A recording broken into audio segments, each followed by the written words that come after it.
Yeah.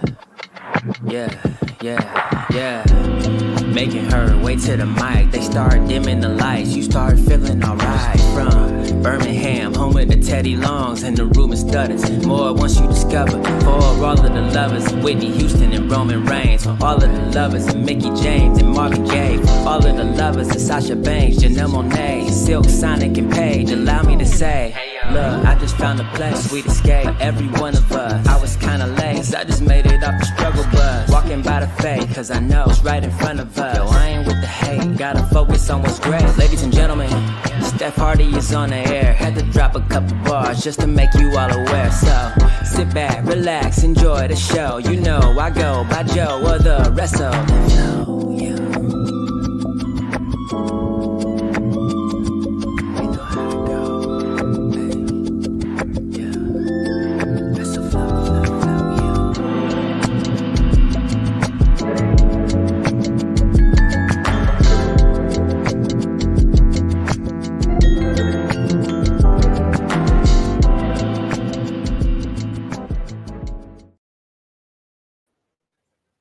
Hey y'all, welcome to a new episode of the Hardy Wrestling Podcast with your girl Stephanie Hardy. Of course, if this isn't your first time listening, thank you for continuing with me on this wrestling journey. And if this is your first time listening or watching, thank you so much for joining me, and I hope that I can continue to be a safe space for you to love wrestling and listen to all the things that you love about wrestling. Like I said, my name is Stephanie Hardy, and I'm the host and creator of this fabulous, amazing wrestling show, the Hardy Wrestling Podcast. I'm also host and writer for Women's Wrestling Talk, the number one women's wrestling show on the planet, and color commentator that's been featured on the Belladonna Division, Battle Club Pro, and Black Girl Magic 2022.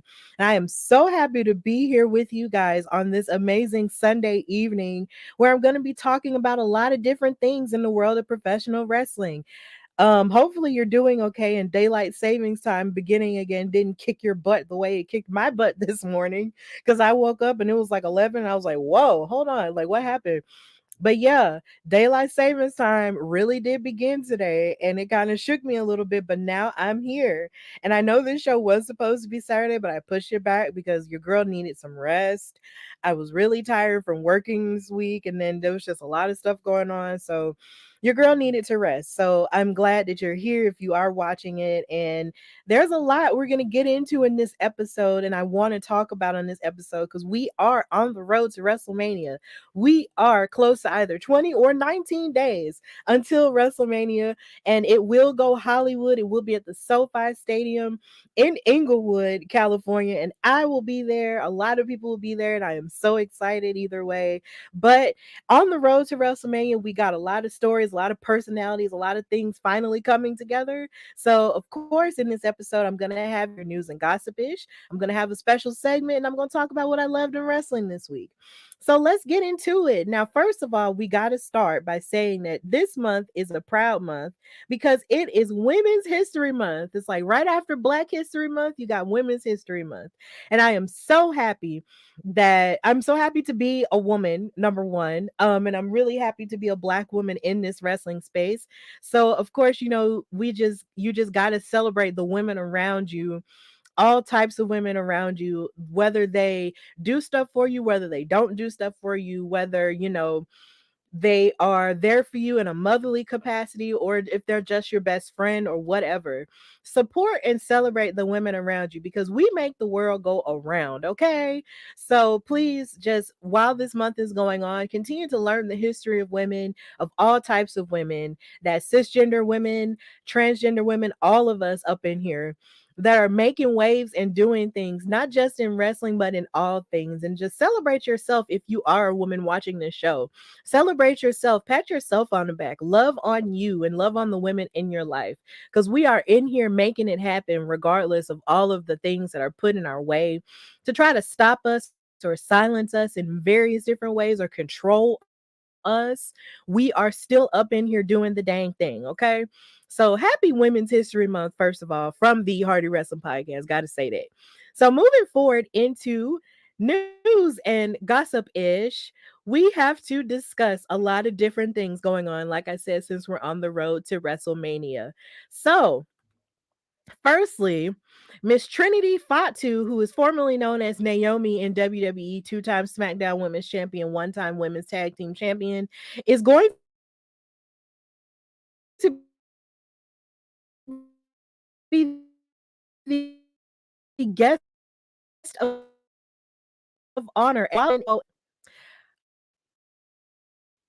started by the internet is going out weirdly enough, is an event started by the rapper Wale, who is Grammy nominated, and he is also a really big wrestling fan.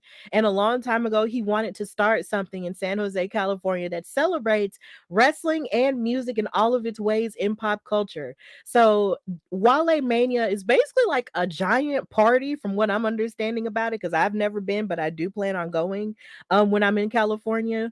It's going to be this big party slash concert slash podcasting event where you can network with all these personalities in wrestling. There's lots of black excellence at the wrestling show, including Trinity Fatu, who is going to be the guest of honor, along with various other people like Trick Williams and Carmelo Hayes, who are going to be at NXT Stand and Deliver that weekend. MVP, I believe, is supposed to be there. Even Adam Cole and his lady love, Dr. Britt Baker, DMD, is supposed to be making an appearance there as well, and Jade Cargill too. So basically, anybody who's anybody in wrestling, it might just be at Wale Mania. So, and I know they're going to be hosting a live version of the Masked Man show with David Shoemaker and Kazim.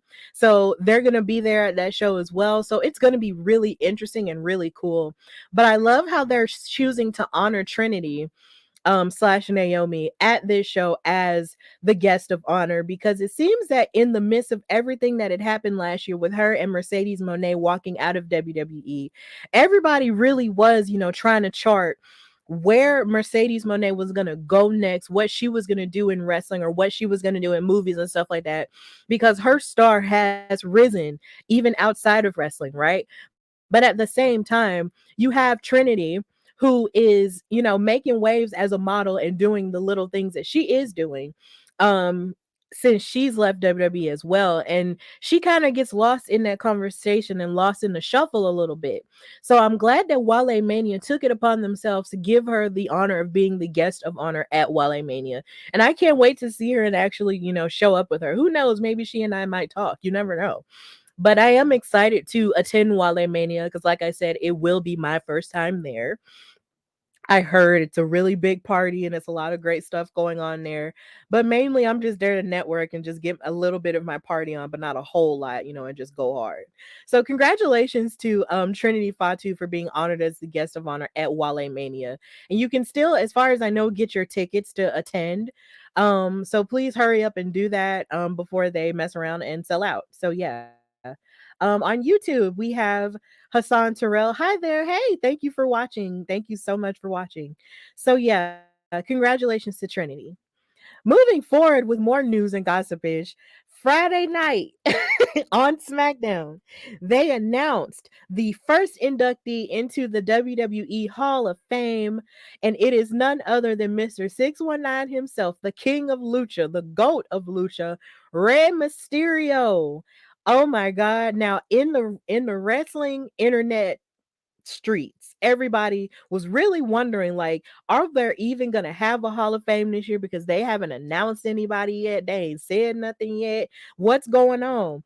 But Friday they put all of those rumors to rest and finally announced their first inductee, and it is Rey Mysterio. And when I tell y'all, I was excuse me, thrilled that that had happened. I was so thrilled that it was him, and I was shocked that it was him too, because a part of me was like, will they induct him, or if they'll ever induct him, will they do it, will they wait to do it after he's officially retired and isn't wrestling anymore? Or will they do it, while like he's active or something like that? But they announced it, and let me tell you my journey with it. I'm watching SmackDown, right? And I'm watching it with the family. Shout out to mom and dad. And the TV's on. We're watching wrestling, and they're saying that they're gonna announce the first inductee. And when it came up, of course, they had it up there before they showed who it was gonna be, before they started the montage. And when the mask came up there from all of his former interests, and it was him, and I was like, oh my God, like I yelled out loud. I was so excited excited for Ray because I love me some Ray Mysterio. I've loved him since the 2000s, okay? And he had that theme song where he was saying, "Who's that jumping out the sky? Rey Mysterio, here we go." Look, I've loved him since then. And I know that he has had an amazing wrestling history even before he was in WWE, of course, with his work in WCW, because who can forget his amazing classic match with the late great Eddie Guerrero at Halloween Havoc, where he had on that purple gear. And who can forget any of his work with the cruiserweight division with that as well. And also when it comes to his wrestling, like this man has been wrestling since he was 14 years old. Like this is a family business when it comes to him, you know, because I believe it was his uncle who got him into it. So he got into it and he's been wrestling since he was 14 years old. Now he is in his 40s now, still wrestling like he's young. And it is just so amazing to see this happen. Like, I'm so happy for him. Like, the streets are happy. Everybody and their mama's happy. People are saying it's about time. Like, seriously, I feel like this is the right time because just last year, they were celebrating his 20th year in WWE, or at least in wrestling period. And I was so thrilled that they were celebrating that with him and stuff like that. And now, of course, here he is getting inducted into the Hall of Fame. Now, of course, he didn't get a chance to talk much about it because he was interrupted by his brat of a son, Dominic, on SmackDown. If you know, you know. But either way, I'm happy it's happening. Here we are. Rey Mysterio is an OG and he is getting to celebrate that. And we get to celebrate that at the Hall of Fame in California, which will be taking place Friday, March 31st, right after that episode of SmackDown, too. I don't know if I'm going to be there, but, you know, we just got to wait and see. Hey, Malcolm. Thank you for watching. Yes, congratulations to him. So, yeah, congratulations to Rey Mysterio. You are a king amongst men and you're amazing. So, yeah. Next on the docket for news and gossipish, we have Logan Paul. Now, I know he's very unpopular with a lot of people. A lot of folks don't like him, and they feel like he does a little bit much when it comes to his attention and his platform and whatnot, along with his brother Jake Paul. And they've sort of made the transition into sports, with Jake Paul being a boxer who I believe recently lost a boxing match. If I'm not mistaken. And then you also have Logan Paul now, who has inserted himself into Seth Rollins's business because, of course, he eliminated him at the Royal Rumble and then ruined his chances at winning the U.S. title at Elimination Chamber. So he's kind of been a thorn in the side of Seth freaking Rollins lately. But he spoke on his Impulsive podcast about something that was really interesting. Logan Paul admitted on his show that he did not know who Seth Rollins was before joining the WWE. He said, and I quote, "I didn't know who he was until I got into wrestling. Apparently, he's pretty big in the wrestling world, but I know who he is now. He's very good at what he does. Very good at what he does. He's probably top 3 in the business right now. For that reason, it'll be an honor to take him out at WrestleMania. I'm really happy with this matchup." Now, this is really interesting because, of course, you know, when you're on the outside looking in, it's kind of safe to assume that Logan Paul wouldn't have known who Seth Rollins was because um a lot of celebrities have a tendency to talk about wrestling, and when they bring people up, they bring up a lot of people of the past. They'll bring up, you know, of course, your Rocks. They'll bring up Stone Cold Steve Austin's. They'll bring up Kurt Angle, you know, on a good day, or so many other people from the past, like Hulk Hogan and stuff like that, or Goldberg. But you have to be like almost really deep entrenched in wrestling to really fully know who Seth Rollins, you know, is on that level um of fandom. So I can understand how he didn't know who he was until he signed his contract with WWE, but I'm glad that he does know now. And now that he knows now, he gets to adapt his abilities to face someone like Seth Rollins, who is one of the best, like he said. Seth Rollins is really iconic that even in him losing a match, he still wins. Like he never really does, you know, look like the weak person in a match. And I'm really excited to see what him and Logan Paul do cook up.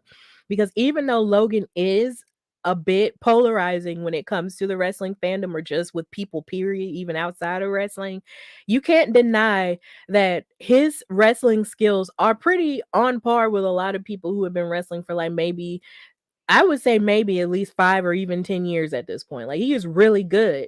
So I can't wait to see, if when this match does become official at WrestleMania, I can't wait to witness it because Logan Paul really be, going in the ring. But to do it with Seth Rollins, who's basically like a ring general at this point, would just be pretty iconic stuff.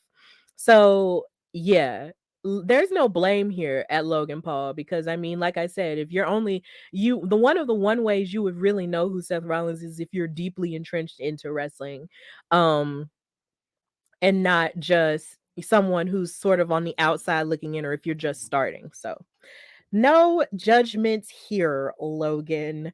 So yeah, moving on to the next story. Yeah, there's Seth Rollins right there in that picture. I'd be forgetting while I'm talking that I have more pictures of these people.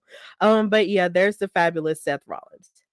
So moving forward, with the news story, we have Ronda Rousey and the rumors about her possible injury. So um so basically, it's looking like she may or may not be a part of WrestleMania because of an injury that she has going on. Um, and it's kind of unfortunate because a lot of people really were pushing for her to possibly face Lita and Becky Lynch for the tag titles alongside Shayna Baszler. But it's looking like she might not be able to, and it's really unfortunate. So I'm going to pull up the actual report here so I won't just sound like I'm talking out of my behind.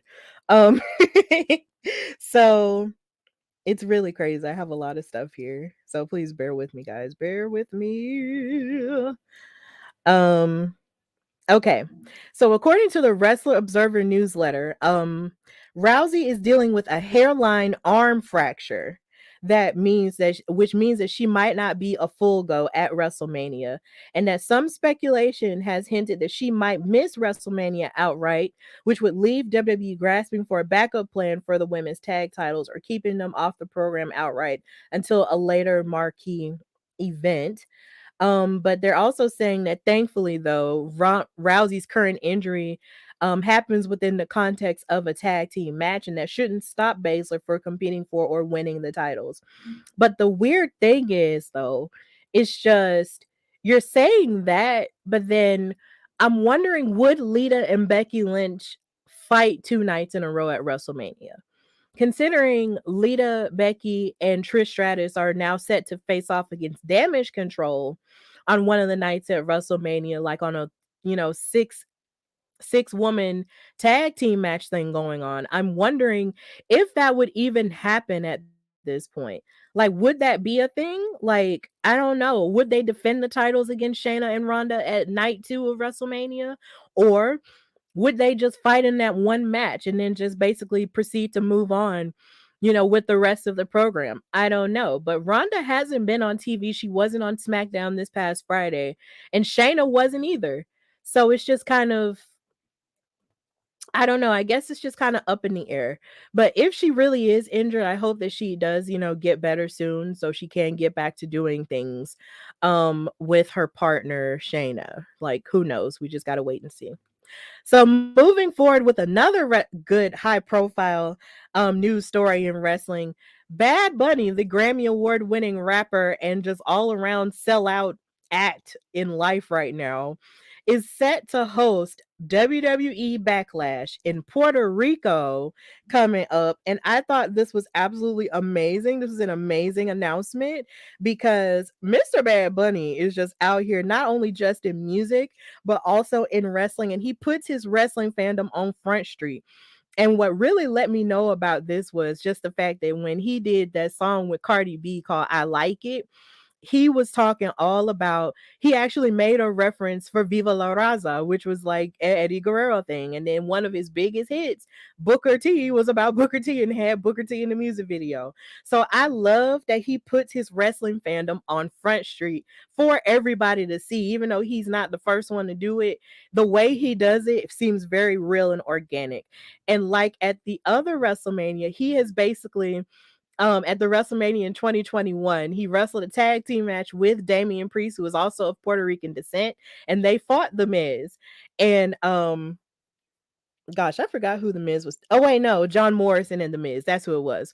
So seeing him in the ring, and chopping it up with people along at the Royal Rumble too, like it just never ceases to amaze me. But yeah, they announced on WWE announced Wednesday that Bad Bunny will be hosting Backlash on in San Juan, Puerto Rico on May the 6th. And the show will be taking place at the Coliseo de Puerto Rico Jose Miguel Agrilot, forgive me. I do not Spanish is not my first language, forgive me. And this will be the first pay-per-view, WWE pay-per-view in Puerto Rico since New Year's Revolution in January of 2005. And it'll also be the first of course pay-per-view after Wrestlemania in California. Now, he did give a quote for this and he talked about the importance of WWE returning to his hometown. He said, in 2005, when I was a kid, I wasn't able to attend New Year's Revolution at El Coliseo. Finally, 18 years later, WWE returns to the island with a massive event, and this time I won't miss it. And I thought that was very sweet because you just never know, what happens to people and how come they can't go to various, wrestling events. Sometimes you just can't afford it, or sometimes, stuff comes up and you just can't do it. But at least this time he was able to make a dream of his come true and actually be at a wrestling event in his home island. So I'm really happy for him, and I'm happy that a wrestling event will be going to a place where there's like a collection of brown people. Like I'm so happy that that's happening and that they're actually going all over the world. And this is what Triple H said as head of creative. He said that there is a recent trend of holding premium live events outside of the continental US. He said, "We're excited to bring Backlash to San Juan as the demand for WWE pay-per-views outside of the US, continental US, continues to grow. Bad Bunny is one of the world's most popular entertainers, and nowhere is that more evident than in his native Puerto Rico." So, congratulations to Puerto Rico. And it is a US territory, so it is a part of us. So, definitely congratulations to them. Congratulations to anyone of Puerto Rican descent, listening to this show or who has ever supported this show. Congratulations to y'all. Y'all get an event to go to because, us in the continental US, we spoil. So y'all get to have this, and I'm just really happy for y'all. And I'm also happy that Money in the Bank gets to be in London too. Like other people get to have fun and not just watch it all the time. They get to actually go to the things. So congratulations to y'all, and big ups to Bad Bunny for being who he is in wrestling and also in music too. Just continue to just shake the table, sir. And this is the Coliseum where he's gonna be at. It's a really beautiful place. I like it. I think it's cool from just the pictures. So big ups to Puerto Rico. Now, I also love that Triple H had actually mentioned this in the Survivor Series War Games press conference. Um, I only know her this reporter's name off of Twitter, but her name is NYC Demon Diva. She was at the press conference for Survivor Series War Games, I believe, and she actually had the chance to stand up and ask Triple H a question because Byron Saxton, no shade to him, kept picking a lot of men to ask questions, and she had her hand up the entire time, and she was all like, and then Triple H was like, "Look, there are a lot of men in here, and you haven't picked a lot of women to ask a question, so I'm gonna, open my question for her." And she asked him, about a wrestling, would there ever be wrestling events in places like Puerto Rico and stuff like that? And he actually answered that question and said to stay tuned. So now with Backlash being in Puerto Rico, we have that going on. And big ups to Triple H for actually answering her question and making space for women, in those press places to ask questions as well. So moving forward with more news and gossipish, Impact Wrestling announced that their Under Siege event will be taking place, and also their Under Siege Fallout will be taking place on Friday, May 26th and Saturday, May 27th at London, Ontario, Canada. They're really excited about it. So I wanted to include them because I feel like I rarely, if ever, talk about Impact on my platform. So I want to discuss it. So Impact Wrestling, announced that Under Siege is returning later this year and that it will be held at the Western Fair District Agriplex in London, Ontario, Canada on Friday, May 26th, and then they'll host a Fallout TV tapings on Saturday, May 27th, and that the tickets go on sale on Friday, March the 10th at 10 a.m. Eastern Standard Time. So Yeah, I just wanted to give big ups to Impact Wrestling because they did make this announcement, and I feel like they deserve more of a platform on here for me to talk more about their stuff, because I may not get to watch them a lot, but I do be seeing some stuff that they do have going on. And of course, their knockouts division is beyond reproach. There is nothing bad that they ever do. I love them so much.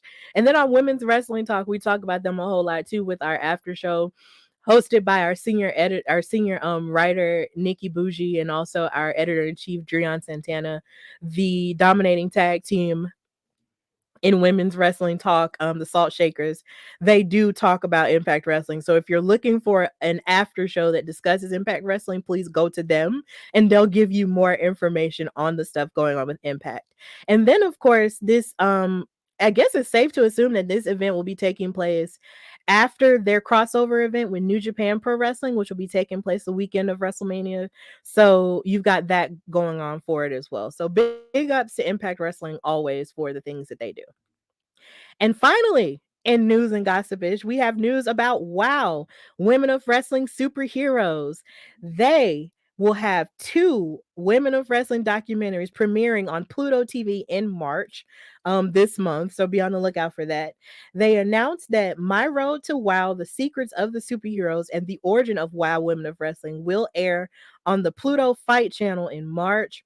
And basically, they said that the Secrets of the Superheroes documentary was produced by See It Now Studios with Triage Entertainment, and it offers a behind the curtain look at the current roster.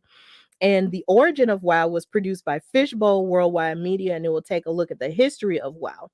And Glow and WoW founder David McLean, who is not slowly, but really is one of my favorite personalities on WoW, period, because he's just so animated and he's just so sweet. And WoW trainer Selena Majors and AJ Mendez, the executive producer, and Jeannie Buss will speak on in the documentary. And this is the press release. Well, I basically just said everything, and they're going to be talking about, the women are going to be talking about the inspiration behind what got them into wrestling, their ring gear, what inspires them, and all of the above. And I'm really excited about this. Now, the origin of WoW is going to be exploring the larger than life story behind the evolution of women's wrestling, from a sideshow act at fairgrounds to the rise of the first all female wrestling league with Glow, which is Gorgeous Ladies of Wrestling, in the 80s, and the rocky road to success leading up to today with WoW as we know it today. So I'm really excited, and the new season of WoW will be streaming on Pluto TV, with 2 episodes airing weekly. So I'm really excited about that. So we also cover WoW on Women's Wrestling Talk. I'm really pumped about that, and I love everything that they have going on. Even though, and I have to make my screen bigger with this, even though some people, I did see, this is another part of news and gossipish here, but it has to do with WoW. The Wrestling Observer Awards actually had WoW Women of Wrestling in a category for worst wrestling promotion, and I hated that. I really hated that. I try not to give stuff like that much power, but I do have to speak the truth on my show. I did not like that they were listing that as one of the worst wrestling promotions, because the amount of action that these women put on an hourly basis every weekend is still really good, regardless of it not being like every other wrestling show that you're used to seeing. And yeah, the characters are larger than life, and they're a little bit different, outside of the regular wrestling spectrum that you're used to doing. But listing them as the worst promotion was just one of the worst promotions to vote on, was just a little bit out of sync and really gross to me. And considering they're like one of the only all women shows on television, alongside with Women's Wrestling Army, which is just streaming, but at the same time, it's like, to do that and sort of single them out was just really gross to me. And I feel like when you do stuff like that, and when publications do things like that, I feel like it makes people's jobs 10 times harder, or women's jobs 10 times harder, when it comes to covering wrestling, because you have people with these larger platforms dissing women's wrestling over and over again, and then it's just like, yo, why can't you just respect it? And I understand if it might not be your taste or if you might not like it. Like, I understand that completely. And that's valid. But at the same time, for you to go out of your way and say that that's the worst promotion, which is really gross to me, is, and you really, you can't do that. And I feel like that's just really gross. And then when you really think about the fact that WoW is actually outdoing, no shade to Impact Wrestling, but I've seen reports that there are times where WoW Women of Wrestling actually tops Impact Wrestling in their ratings. And this is a syndicated version of WoW that's on various different channels within the CBS umbrella. And it airs at different times throughout the country. So, yeah, let's not bully women, all women shows, because that's gross and that only makes you look like a bully. So, yeah, I understand if it's not your taste, but let's just not pick on these all women shows. And considering the action that these women give are amazing, and these are women who are active in the independents as well. Like, for all you know, they could pop up on WWE one day or pop up on AEW one day or Impact one day. And then the record will show that you dissed them when they started on WoW. But then you'd probably mess around and big them up on another big platform. Like, get yourself together. Stop that. But I believe that is all for news and gossipish. So it was a really great place to end there, seeing as it's Women's History Month and you start with women and you end with the women. So I liked it very much so. So now we're going to go into my special segment where I'm going to be talking about something really special and near and dear to my heart. Like I said, it is Women's History Month. So because it's Women's History Month and it's also the month before WrestleMania, Jesus Christ, WrestleMania is on the horizon. Okay. It's going to be emanating from Hollywood this time. And like I said, I will be attending. But because it's going to be my first WrestleMania, and because it is Women's History Month, I wanted to use my platform to talk about women's history, specifically in WrestleMania. And I wanted to talk about the both of them combined with each other. So this is the start of the Hardy Wrestling Podcast Women in WrestleMania segment. And I hope you guys enjoy it as I continue to watch these matches. So basically what I'm going to be doing, I'm going to be watching these matches, these women's matches from WrestleMania in all of its history, and talking about them and giving a play by play of how I felt about watching the match, throughout, the week, and sort of, give more of a platform to these matches and talk more about the history of women's wrestling and where it was during its different during WrestleMania's different iterations. So I hope you enjoy this Women in WrestleMania segment as I get it cracking. So, of course, if you're going to talk about the history of WrestleMania, you got to start at the beginning. And I'm going to be talking about the first ever WrestleMania women's match between Leilani Kai and Wendi Richter for the WWF Women's Championship. Now, of course, a long time ago, as you can see, these women, this was in the 80s. The first WrestleMania was in 1985, and it emanated from Madison Square Garden. And as you can see, this is like the old school logo right here with the old school WWF logo right there. It kind of takes you back, or takes a couple of you guys back to the 80s and stuff like that. Of course, I wasn't born yet, but this was kind of the era where WrestleMania and everything was popping off. They had the Rock and Wrestling connection because Hulk Hogan was that dude at that point in time, and he was the guy with the crossover appeal. And so other celebrities were interested in wrestling. You had Mr. T at this WrestleMania. And of course, later on, we'll get into more of what Cyndi Lauper had to do with this match and everything. So you also had Liberace there, who was like a Vegas showman pianist at the time, and just so many different celebrities at this WrestleMania. So it was a really high profile event that sort of set the course for where we're going to go, or where we have been in WrestleManias in the past and now in the future. Like, it's really crazy stuff when you go back and think about it. But yeah, when you go back in time and look at the first WrestleMania, this is how it started. And you think about how they had all of these, how right now they have all these crazy graphics and all these amazing commercials setting the course for WrestleMania coming up with the um movie with the movie vignettes and everything. But it started off relatively simple and very humble. WrestleMania was a huge gamble that Vince McMahon decided to take to put wrestling on another level, and it wound up paying off in the end because now it's one of the premier giant events that people look forward to on the same level as the NBA Finals and the Super Bowl and the World Series and all of that. But like I said, it started off really humble, and this is how it started, with the letters in the, saying live on the top, and with the letters saying WrestleMania in the middle and all of that. Like, this is the 80s. So it's really nice to go back to this stripped down era of what WrestleMania was like back in the day. It's really cool to go back in time and see that. This sort of reminds me of a conversation that I was having with one of my music professors, Dr. Bullock, when I was at her house one time, and I was watching wrestling, and there was all of the fireworks and all of the staging. And she was just like, when I was looking at wrestling, it wasn't looking like that. And it wasn't.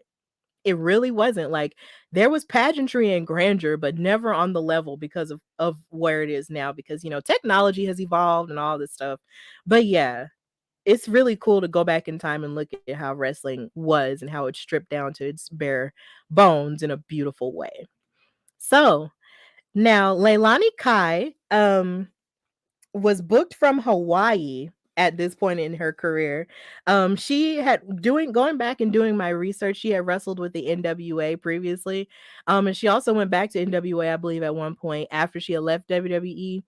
But at this time she was billed from Hawaii, and you can see her clothes and everything, because at the time in the 80s, like I mentioned, Glow and the Gorgeous Ladies of Wrestling, they had these outlandish characters and stuff like that. And I guess this is what she was doing to sort of get herself over to a degree. And I won't say this is really bad, but at the same time, she's a Hawaiian girl in this, and she's holding the WWF title around her waist. And her manager at the time was Fabulous Moolah. And I know that right now, Fabulous Moolah is not seen very favorably at all in the wrestling spaces. And I completely understand why, because she was outed as someone who abused a number of her students, including Black female ones, when it came to them coming to her to learn how to wrestle. And that is absolutely terrible. And we do not condone any abusive behavior on the Hardy Wrestling Podcast. But I'm talking about this on the level of her being there and her presence there at WrestleMania, because she was Leilani Kai's manager. So I'm only talking about it within the context of history.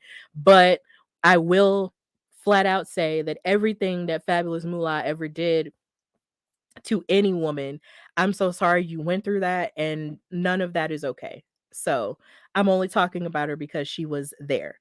And I believe she may have trained Leilani Kai, but I can't exactly confirm that. But yeah, she was there as her manager, and they were serving as the heels at that point in time. And the faces were, of course, Wendi Richter with her beautiful face and her amazing hair. And Cyndi Lauper, who is, of course, known as the 80s, the quintessential 80s rock star at that, or pop star at that time. And that, of course, in that picture you have Mean Gene Okerlund, who was the voice of the press in various forms of wrestling, not just in WWE but also in WCW.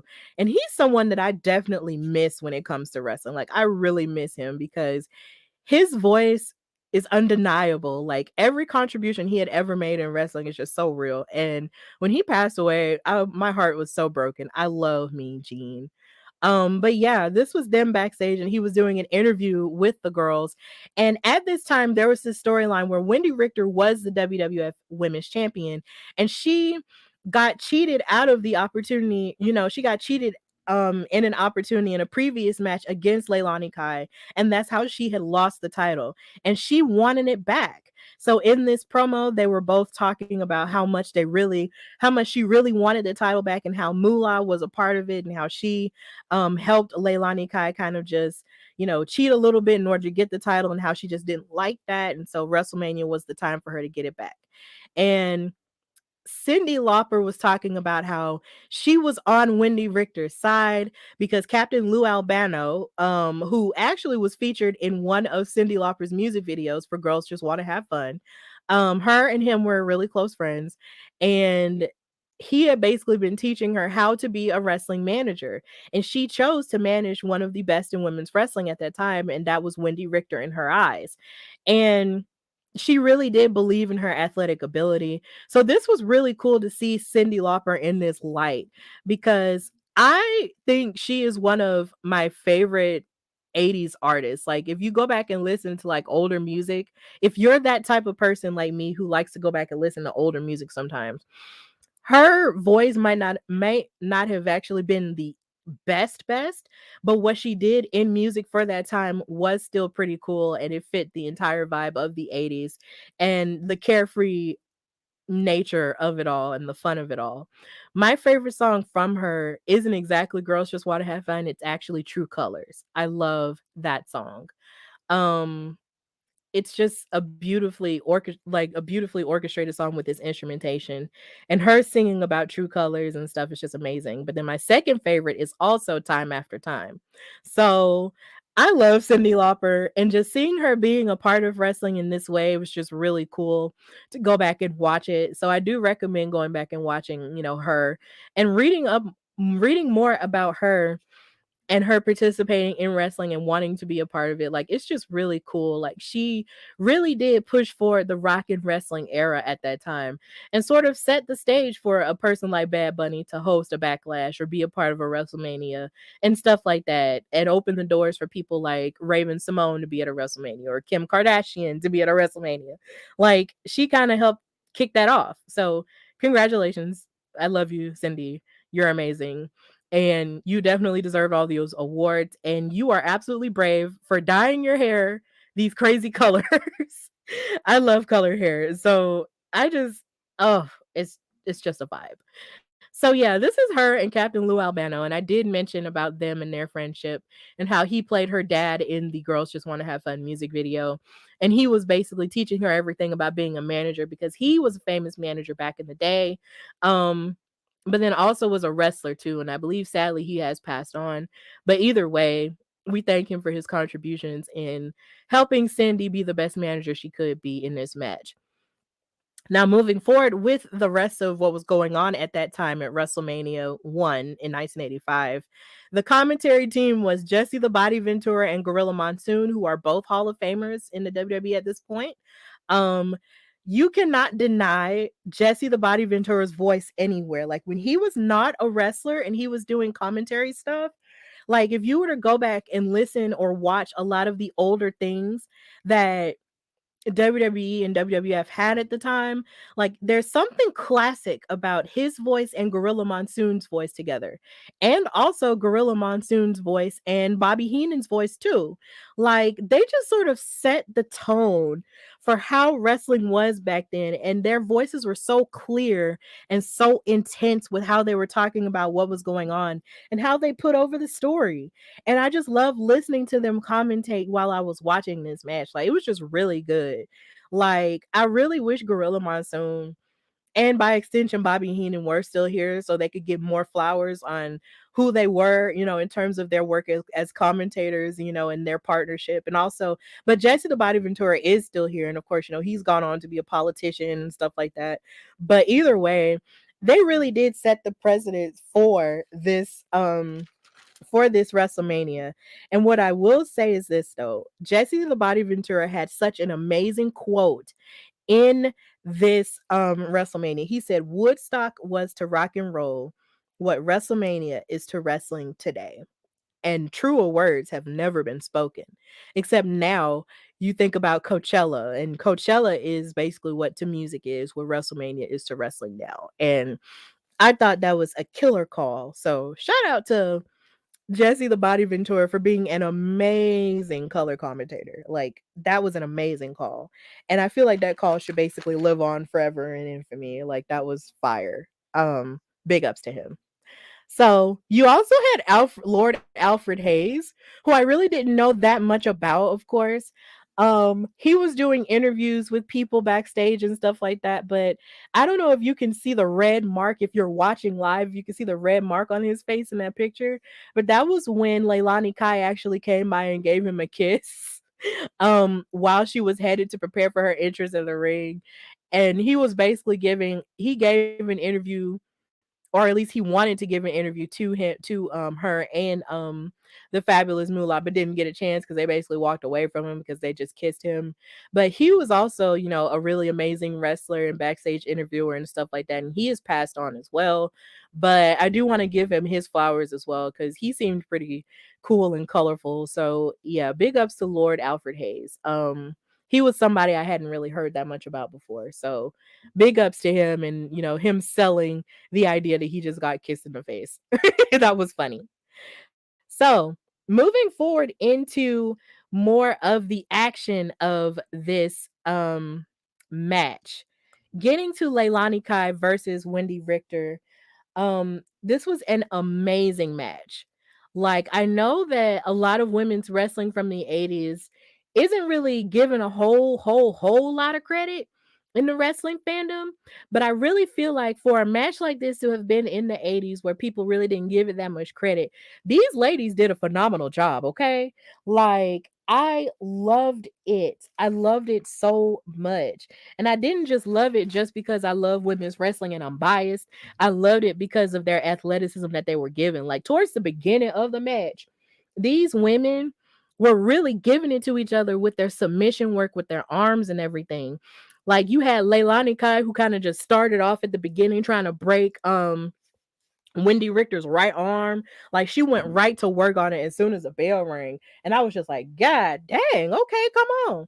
But then there was also another moment where you saw the strength of Wendi Richter sort of lifting up Leilani Kai on her shoulders and rolling her over, and with a slam. And I was just like, okay, like Wendi Richter was really strong. And they said on commentary that she could actually lift up to 200 pounds at that time. And I thought that was really interesting because that's sort of like around the things that they say about Bianca Belair now and how she can lift close to 400 pounds. But back then, they really were putting these women over on commentary and not just talking about them, in a way that didn't do them a good service at all. Like they were really giving them their respect. And I thought that was really interesting. And towards like right around the beginning of the match, as you can see here, like she really did like work her all the way down like to the mat, and it was crazy. And in the comments we got Wrestling Realm, what's up? What's up? Been waiting for this. Thank you.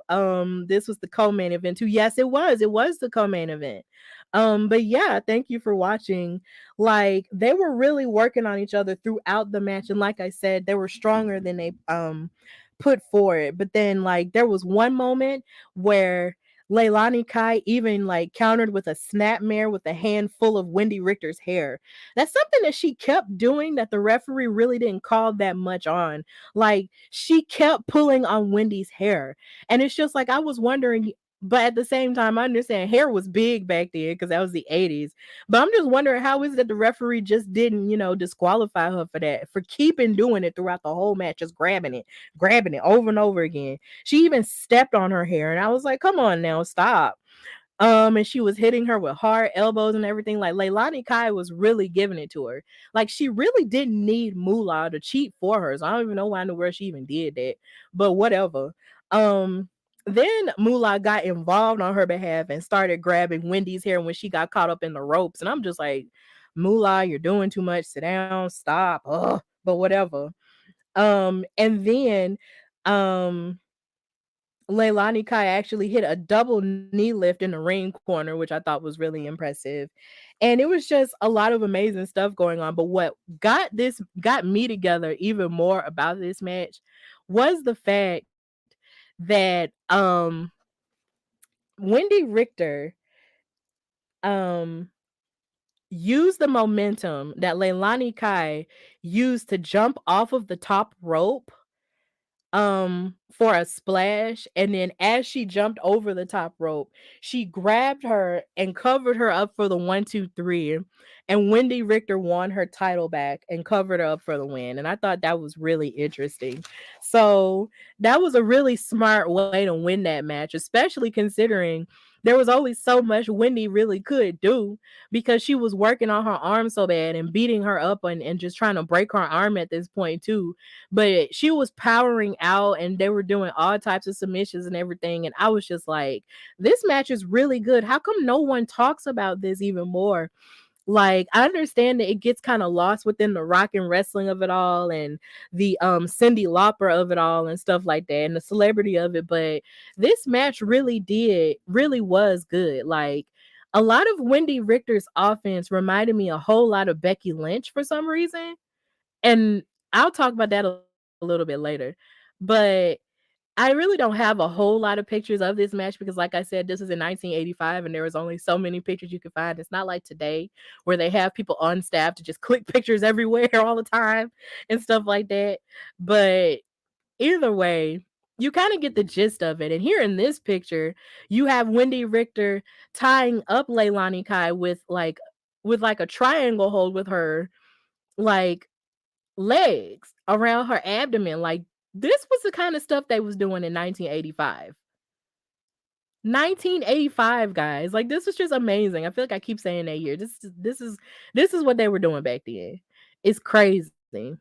So as we fast forward towards the end, like I said, Wendi Richter won her title back. And something that I noticed about the title immediately, and me and my dad talked about this because he, witnessed this as well, was the fact that the title belt was really small back then. It was really small. It looks almost akin to the titles that you can find in Walmart in a store, like they're just that you can buy for a child if you don't buy them like the real thing. It looked almost like that, but either way, it was still prestigious because they were just flinging it around like it was nothing. And I was just like, bro, why are y'all just flinging this belt around like this? But it's really small. And I'm just like, dang, wow, we really come up in the world in comparison to like smaller titles. Like, it's just me, I just like bigger titles. Like, I own the Raw Women's title, the SmackDown Women's title, and the NXT UK Women's title. It's my goal to own every women's title that's ever existed before I die. So to see this one being as small as it is just kind of blows my mind, but I'll still probably find a way to get that one too. I don't care. Um but to see them celebrate their win and to see Cyndi Lauper running around the ring with her in such a triumphant move, it's just really amazing. Like, these women really celebrated with each other. It was cool. But what's so funny is after she won, um Leilani Kai and the Fabulous Moolah attacked Wendi Richter from behind and made it seem like she couldn't celebrate her win or whatever, because they always show the clip of them dancing around the ring but don't really show what happened afterward. They attacked her from behind, and then Cyndi Lauper threw Fabulous Moolah like out of the ring, and they just started fighting with each other after it was all over with. And they continued to celebrate and even had an interview backstage after it was all over. And they talked, and Cyndi Lauper just put Wendi Richter over and over again. She just kept talking about how happy she was that she won and how she really believed in her athletic ability, and how that was just going to outdo Leilani Kai every time. And it was just really cool to see Cyndi Lauper really, be on Wendy's side in that way. So this was an amazing watch, for the start of the Women in Wrestlemania series for the Hardy Wrestling Podcast. It was really cool. And both women did a phenomenal job. Like, literally, they did such a good job. So I do recommend that if you have never watched this match before, if you're looking for women's content of the past WrestleManias to watch, I do recommend that you go back and watch this one, because this was the first women's match at a WrestleMania, period. And like Wrestling Round said, I believe this is Brian H on here saying that this was the co-main event. And it's really crazy when you think about it, because this set the stage for a match like Mercedes Moné versus Bayley to co-main event in NXT TakeOver in Brooklyn.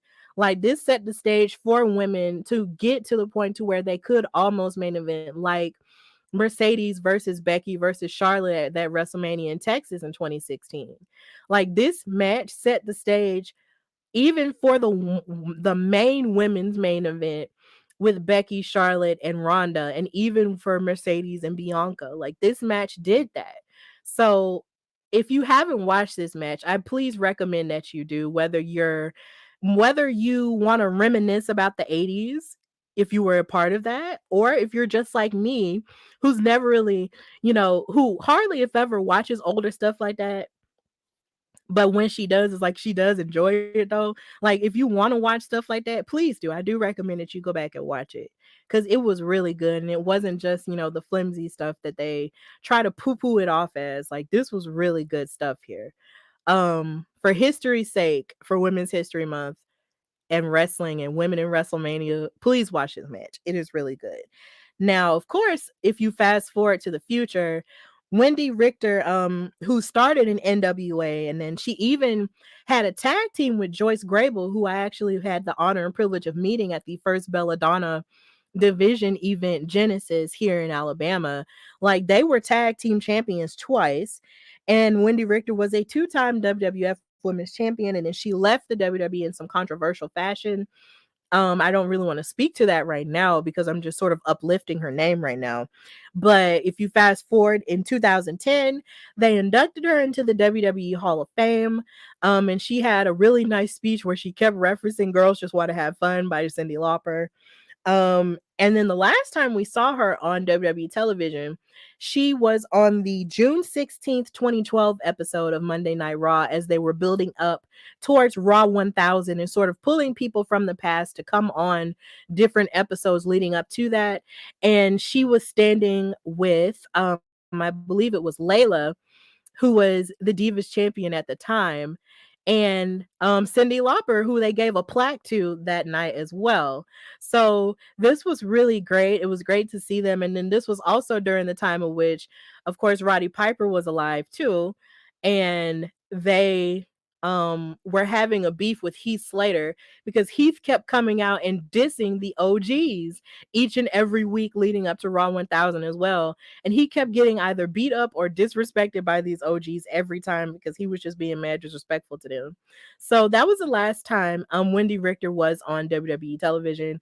So yeah, and that was like 11 years ago. That's so crazy to think about. But yeah, Wendi Richter, I imagine, is doing well for herself and doing fine. And Leilani Kai is actually set to make an appearance at 80s Wrestling Con, which I believe is taking place in New Jersey. So if you are going to that and if you're into 80s wrestling, you can go to that 80s Wrestling Con and maybe meet her and get an autograph and stuff like that. So she does make appearances and she is on Twitter at Real Leilani Kai. So if you want to find her, you can. But to bring up the Becky Lynch situation, I'm wondering how an in her prime and young Wendi Richter would go up against a Becky Lynch now. And I know this is an old picture of her from she went from when she was the last kicker and not the man. But I just got to say this, like if Becky and Wendi Richter in her prime had a match now, I feel like that would have been sick.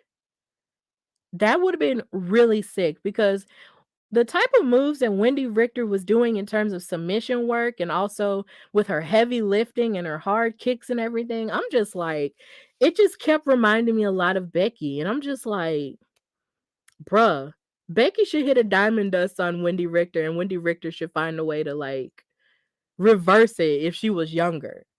Like, how do you think Wendi Richter would pose up against a Becky Lynch? Like, or a Charlotte Flair? Like, I feel like that would have been amazing. So, yeah, that's just my fantasy booking type of deal, but I know it can't happen, of course, because they're generations apart, but they just reminded me a lot of each other. So, that's the end of this Women in WrestleMania segment. Now, of course, in the next coming weeks, as I do episodes on here, I will be talking more about matches. So, if you follow me on social media, please be on the lookout for any announcements I make for whatever match I'm going to watch, um, and detail and talk about a whole lot more. So I hope you enjoyed it, and I hope you will continue to enjoy it and celebrate Women's History Month as we go. continue to go along towards the road to WrestleMania. So, yeah, this was a really fun watch. And like I said, I do recommend that you do go back and watch Wendi Richter versus Leilani Kai at WrestleMania 1, 1985. So, yeah, that was fun. So, let's go into what Stephanie liked in wrestling this week. And it was a lot going on in wrestling this week, guys. Oh my God. So we got to start, of course, with the women on Monday Night Raw. And she wasn't on there, sadly. But yeah, Bianca Belair versus Carmella was a pretty good match. These two have fought multiple times. A lot of people on Twitter were basically saying that these two are the real soulmates and stuff like that. And even one person was as unkind as to say that Carmella was Bianca's punching bag. And I was just like, God dang, y'all rude. But these two had a pretty okay match. But then the X factor of it all was the fact that Chelsea Green was out there because her and Carmella have this sort of understanding that they feel like, oh, well, the world belongs to us and we should, just take over and everything and just make people give us what they want or whatever. But of course, Carmella did get beat by Bianca Belair because she's that girl and she's the Raw Women's Champion. And Asuka did come out afterward after Carmella and Chelsea started jumping on Bianca and beating up on her, but then she ran to her defense and actually spit the green mist in Chelsea Green's face. You get it? Green mist in Chelsea Green's face. Haha, I'm corny. But either way, she spit it in her face and she was having a whole meltdown about it. And Carmella was trying to get her to calm down. But I guess you really can't calm down because once that stuff is in your eyes, I heard that it really burns really bad. So that was something that I did like in wrestling this week. But something that I also noticed is that while Carmella was in the ring wrestling Bianca, Corey Graves, who is on color commentary every week on Monday Night Raw with Kevin Patrick, wasn't doing his usual crazy I love my wife type of thing. Because usually, whenever Carmella's in the ring, he sort of loses his mind and he's just like, oh my God, she's the most beautiful woman. You need to shut up and actually give her props. And she's awesome. She's hot. She's amazing. And blah, blah, blah, blah, blah. All the stuff you say when you're in love, right? But this week, he didn't do that. He was very quiet. And I thought that almost took away from the match and from the experience a bit. And I understand people have their feelings about Corey Graves and they feel like, he, does too much a lot of the time. But I almost felt like it was like a point of entertainment for me to hear him put over his wife in that way. Like, it's hilarious to me how he does that. I guess because I'm just a person who loves lovey-dovey stuff that it was just missing for me. And I was just like, I don't like this at all. It felt weird to me. But I know a lot of people were actually okay with it. And they were just like, oh, he quiet. No, no, no. And they were just okay. But yeah, Brian saying, haha, you're right. He definitely wasn't. He really wasn't. And then it was just a missing element to it to me. And I didn't like that. I was just like, are you gonna say anything nice about your wife? Because yo, say something. Like, it was just really awkward. I didn't like it. But yeah, that's basically what I liked about that. But then I'm also wondering, with WrestleMania on the horizon and Bianca Belair fighting Asuka for the Raw Women's Championship, a lot of people are talking about how they feel that this match um has had a lack of build. They're feeling like when it comes to the traditional rivalry component of it, there really isn't anything that they've done in terms of, connection wise or in terms of them beefing wise that has really happened. And they're wondering what's going on. And then they also feel like there's something missing and that there should be something a little bit hotter in terms of Rhea and Charlotte, which I will get into a little bit later.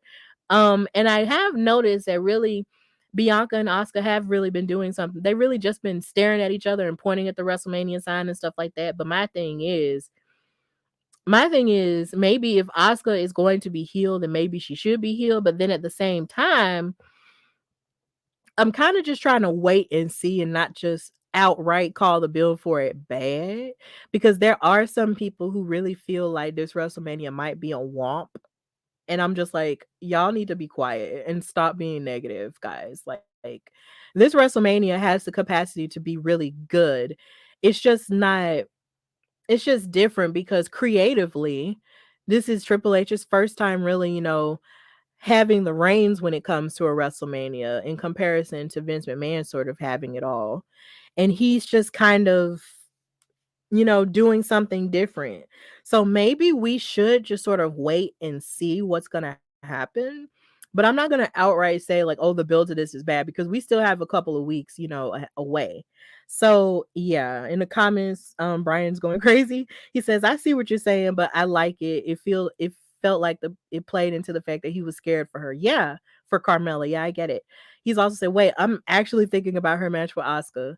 Yeah, I like it. I think it's the beginning of a new chapter that will happen after Mania. Asuka is going to force Bianca to go to another level. I agree with that. I really agree with that. She just might make her go to another level, and and the thing that I feel like Bianca is also fighting for is also the ability to remain Mrs. WrestleMania, because if you really think about it, in her first two times at WrestleMania, she has been undefeated. She beat Mercedes Moné for the SmackDown Women's title.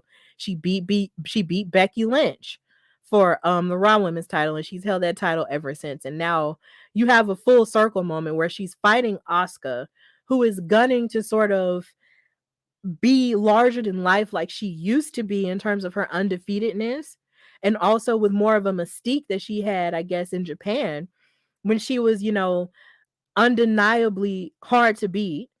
And when you think about her at WrestleMania, I just can't help but think about how she was undefeated up until she ran up on Charlotte, and Charlotte was booked to be her. And that really kind of took away from her mystique a lot. And even though she had accomplished a lot even after that point, it's still the idea that Asuka, didn't her mystique just wasn't the same after that. And there was something that was taken away there.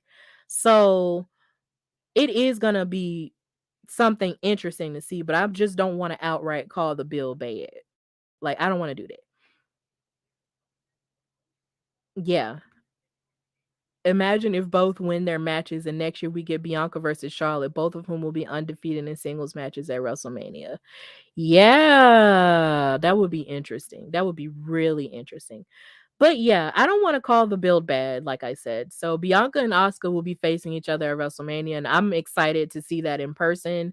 And of course, you probably excited to watch it. So moving forward with more things that I liked in wrestling this week. Um, I loved watching Lita and Becky Lynch, celebrate being tag team champions alongside Trish Stratus, who proved to be the X factor in that.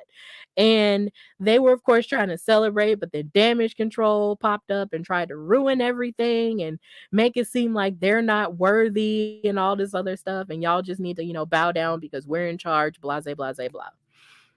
But Trish Stratus wasn't having it. She was just like, look, Bailey, since you won't shut your mouth, I told you months ago, if I need to come out of retirement, I will. And that's exactly what she's doing, because now we officially have this 6-woman tag team match between Team Becky OG and Damage Control. And I am here for it, okay? Because the more women's matches at WrestleMania, the better, okay? And I'm never going to talk bad on Trish and Lita being in the ring again, like ever, because I love them on a personal level because they encouraged me when they didn't have to, and I appreciate them forever for that.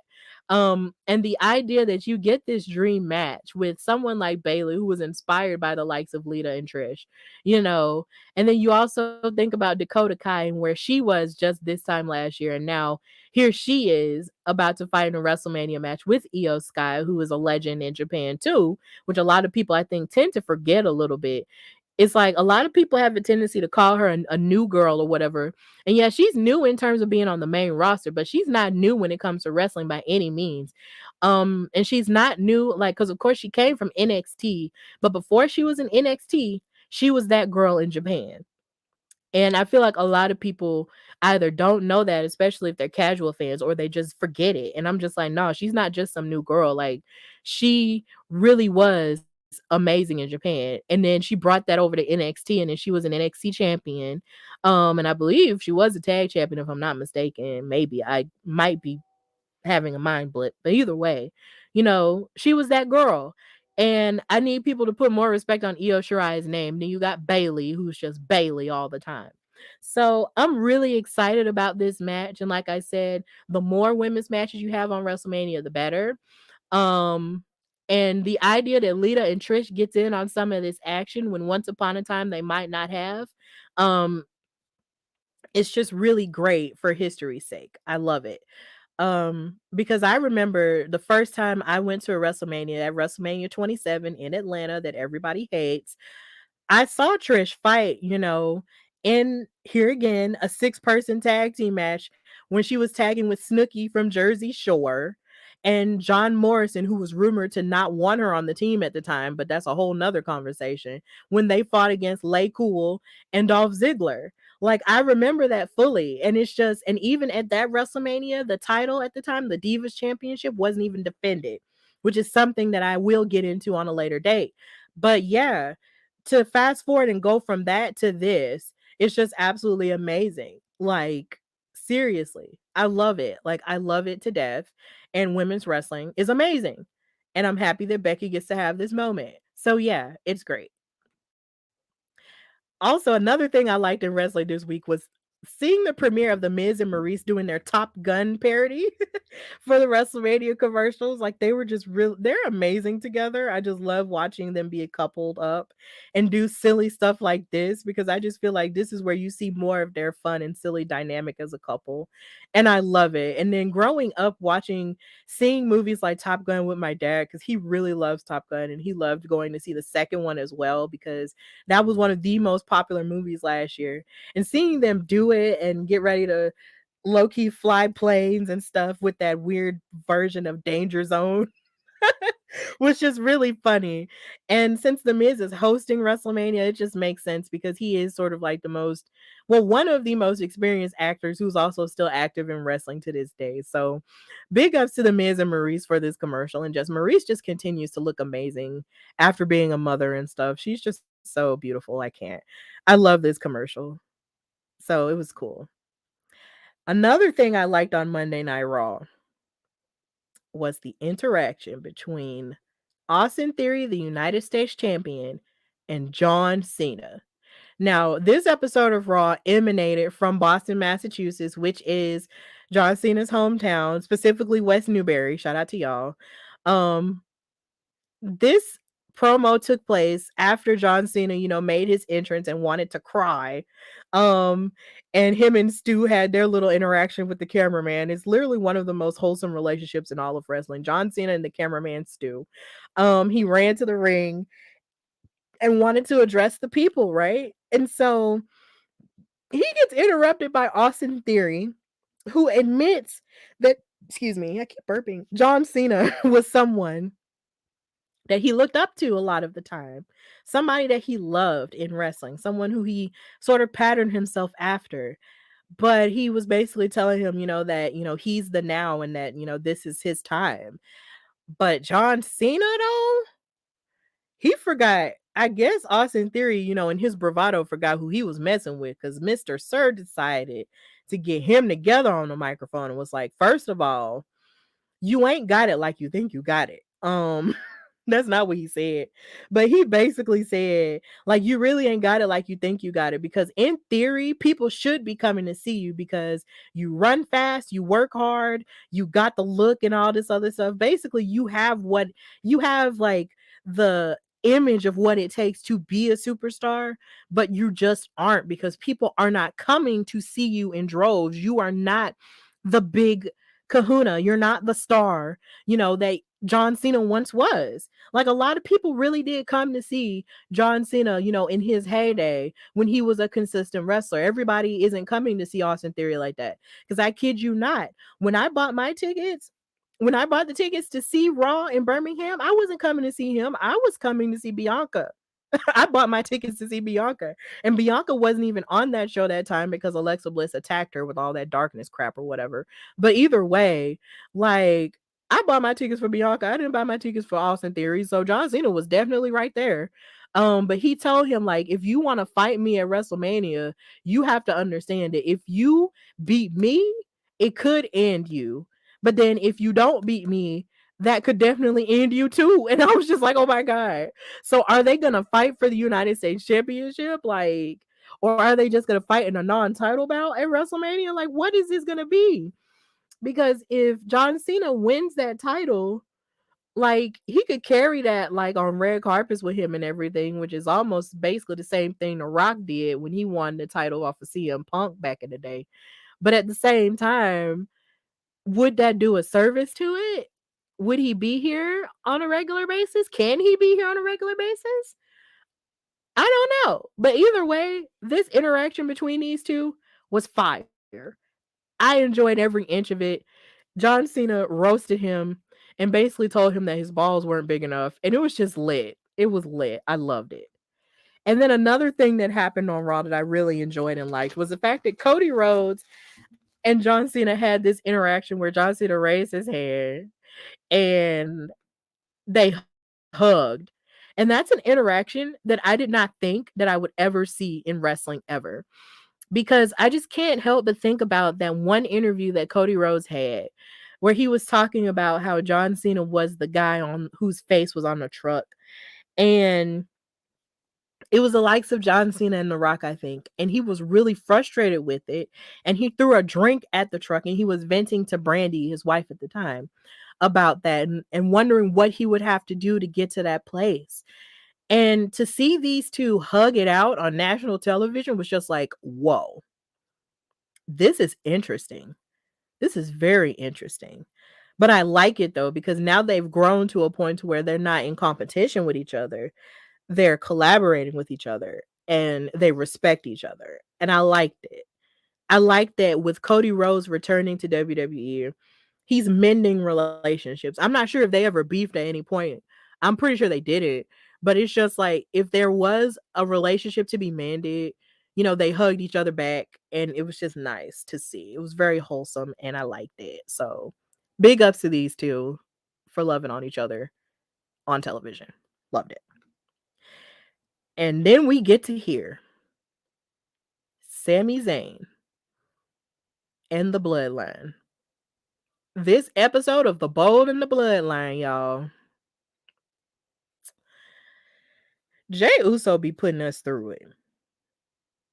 He needs to be, and I feel like I say this every time I have a chance, but he needs to be nominated for Best Actor or Best Supporting Actor at the Emmys because at the primetime Emmys, because the way this man be serving acting every single week is just too much for me. It's too much for me. And I know people always say, oh, well, y'all keep saying that and da da da da, it's winding down and blah. I don't care. Okay. The performance that this man gave, where he made us think he was finna betray his brother, only to then walk away from his brother and then hug Sammy and then do the ones with Sammy, only to kick him in his face and tell him this is family-ish. What made you think I was going to choose you? And then throw him back in the ring and beat up on him? The drama. The drama, Jesus. The drama. I'm living for it. I'm living for it and I love it. And then Cody came to his defense and it's just a lot going on. I know some people feel like Cody shouldn't be inserting himself into this drama, but at the same time, it makes sense considering Cody is fighting the big dog Roman. Oh God, I haven't called him that in a while. The big dog Roman Reigns of the bloodline. It makes sense to me, but ultimately, I feel like it's just gonna be more of a mess, and I just cannot wait to go on this ride some more. Like it's gonna be lit. Like I cannot wait. But Jay Uso deserves all of his flowers for giving us the possibly one of the greatest supporting performances in all of primetime television that's not specific primetime television. Like he just deserves his flowers. Like him and his brother both, but definitely Jay. He's main event Jay for a reason, and he's proven that every single time. So yeah, it's great. It's really great.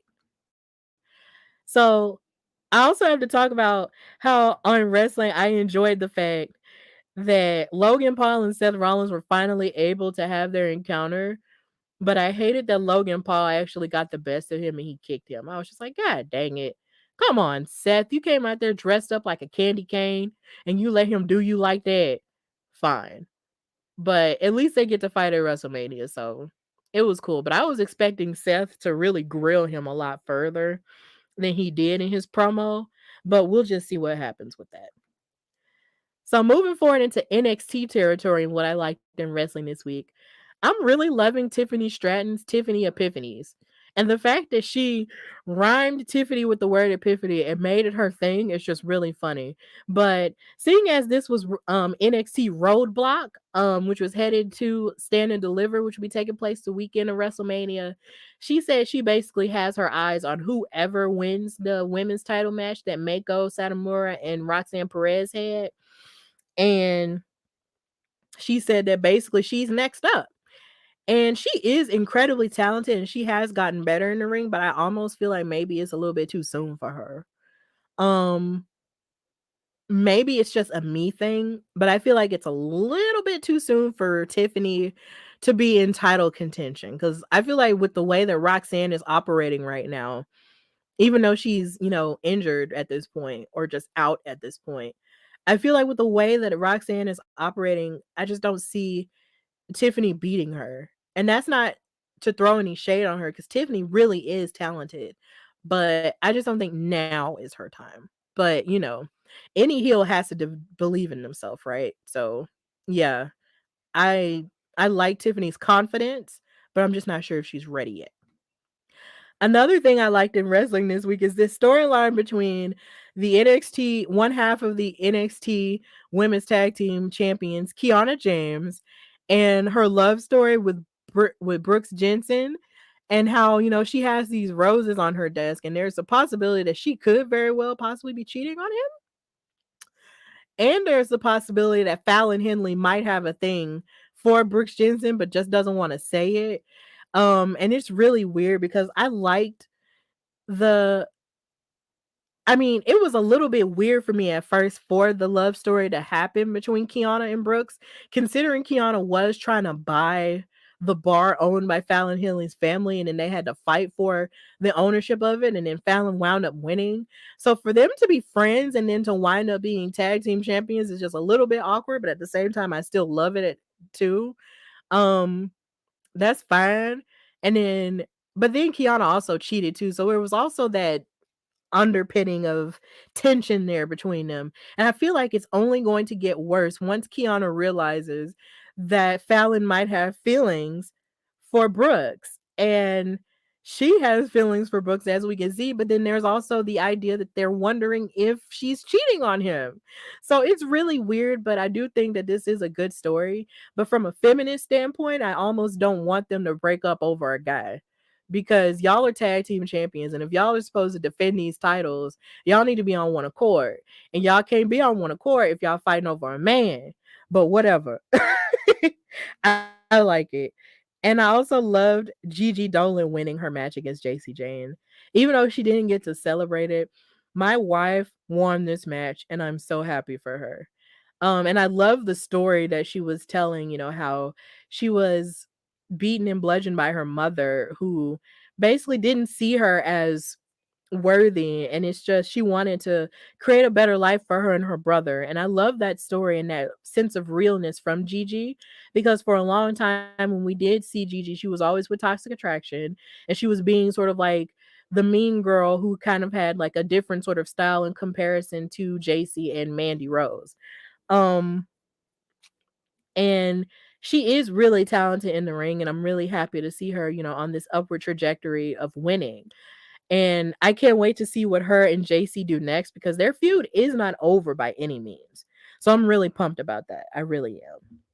So moving forward, with more of what I liked in wrestling, we have to talk about Roxanne versus Mako. This match was very hard hitting and very physical, and it was amazing. But I'm scared for Roxanne because she passed out.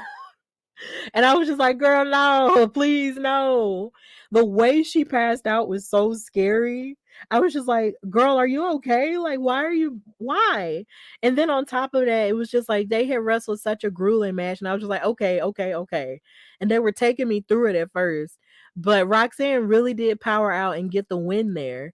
Um, in a sense by outsmarting Mako, and Mako respected her for it. But when Roxanne passed out, I was just like, "Oh my god, girl." I was scared and I thought it was real low key, but she really tired herself out with that. But I am happy that they immediately took her to the hospital. And then you also saw Booker, who cares about her so much as her, former teacher, run in the ring and check on her with all the referees and everything, and then they carted her out. So I'm hoping Roxanne is okay. But a lot of people on social media were saying that this patterns how Shawn Michaels passed out after his Iron Man match with Bret Hart. And I'm not saying that that's not true, but it just felt really real to me. So I was really into it. But here's hoping that Roxanne is okay and that she is, she will be in action at Stand and Deliver. So that's cool. I mean, it's not cool that she passed out, but she's okay. I hope she's okay. Now we got to get to this. Grayson Waller on the Grayson Waller effect wanted to act like he was gonna get Shawn Michaels together and make it seem like Shawn Michaels was victimizing him and not having him on top after he lost his match against Braun Breaker for the NXT title. And he was all like, I should be on top and you keep holding me back and blah, blah, blah, blah, blah. And he kept comparing himself to him. And he actually went too far. Grayson Waller went absolutely too far when he decided to diss Shawn Michaels by saying that the only reason Shawn Michaels has a job was because your best friend had a heart attack. And I said, okay, the gloves got to come off now. Shawn Michaels, I know you're saved and you're sanctified and you're filled with the Holy Ghost, but I'm going to need for you to go in. I'm gonna need for you to go in on Grayson Waller because you ain't finna sit here and disrespect Triple H like that, okay? Because Triple H was in charge of NXT at one point, and he's ahead of all the creative now. But it's just like for you to say that the only reason Shawn Michaels has this job was because his friend had a heart attack was just so terrible. I was just like, that is in such poor taste. How dare you? But Shawn Michaels got him right together, and he said, look, if I wanted to come out of retirement and kick your ass, I will, okay? I would, because that truck has been backed up into my front door so many times the Brinks people know my name by heart. And I was just like, God dang, like you ain't finna do him. You ain't finna do Uncle Sean, okay? But then he said, I'm not coming out of retirement because I'm happy with where I'm at and we're the family that we're supposed to be. NXT, we are all NXT. And considering you want to fight me, I'm not finna fight you, but I'm gonna send somebody who is NXT and willing to fight you. And guess who it was? Johnny Gargano. I was happy to see him back at NXT because for some reason a lot of people really, a lot of people in the wrestling fandom feel like him on the main roster isn't necessarily working as well. So they feel like him on NXT just works a little bit better. So maybe, I don't know if he's going to just stay there, but he is going to be on NXT next week. So I am excited about that. And I am excited that he does get to fight Grayson Waller on Shawn Michaels' behalf. Because if you may or may not remember, when NXT was going through its 2.0 phase, when Johnny Gargano was getting ready to leave NXT and WWE altogether, it was Grayson Waller who hit him in the back with a chair and started this beef in the first place. So, this is a nice full circle storytelling moment that I appreciated. And just the idea that Johnny, who really is the backbone and the heartbeat, as Mauro Ranallo used to say, of NXT, really makes all the sense in the world. I love it. I love it. And I can't wait to see them tear it up. And I can't wait to see Johnny Gargano beat the ever loving crap out of Grayson Waller. Because Grayson Waller is just a loudmouth, bro. And I'm ready for him to just be shut up. Because him disrespecting Sean like that was just really, really tough to hear. I'm just like, you're not going to do that to Uncle Sean, okay? Stop. But yeah, like I said, this is the image of him hitting Johnny Gargano in the chair when they were in 2.0 land. So yeah, and I believe this is when he was giving his final farewell at that. So yeah, he need to get his lick back. And then we have this Carmelo Mellow Hayes, Money Mellow, is now officially challenging Braun Breaker for the NXT title at Stand and Deliver. And I have never been so ready for a thing in all my life. I am so ready for this because it's like I said on a previous episode, Carmelo has what it takes to be that guy. He is him, like he always says. And for him to finally walk up to him and step to him as a man and not even have any beef with him and whatever, and just say, look, I respect you. We came in here together. Let's fight for this title. Carmelo is ready. He is ready. And I am so ready for him to win the title off of Braun because Carmelo is that dude. He has proven time and time again inside the ring, on the microphone, in his segments, and all of that, that he is that man. And now he gets to prove that by winning the NXT title. Come on, Carmelo. Do it for us. Do it, do it, do it. Please do it. Ooh, Carmelo. Yes, come through. Now, in talking about something that I did love seeing on Impact Wrestling, this is an older picture. So forgive me for not getting a current picture of that. But Deonna Purrazzo actually did something in a match where Mickie James was fighting in said match, and she actually assisted with Mickie James and actually helped her. And I thought that was interesting because these two hated each other for like a long time.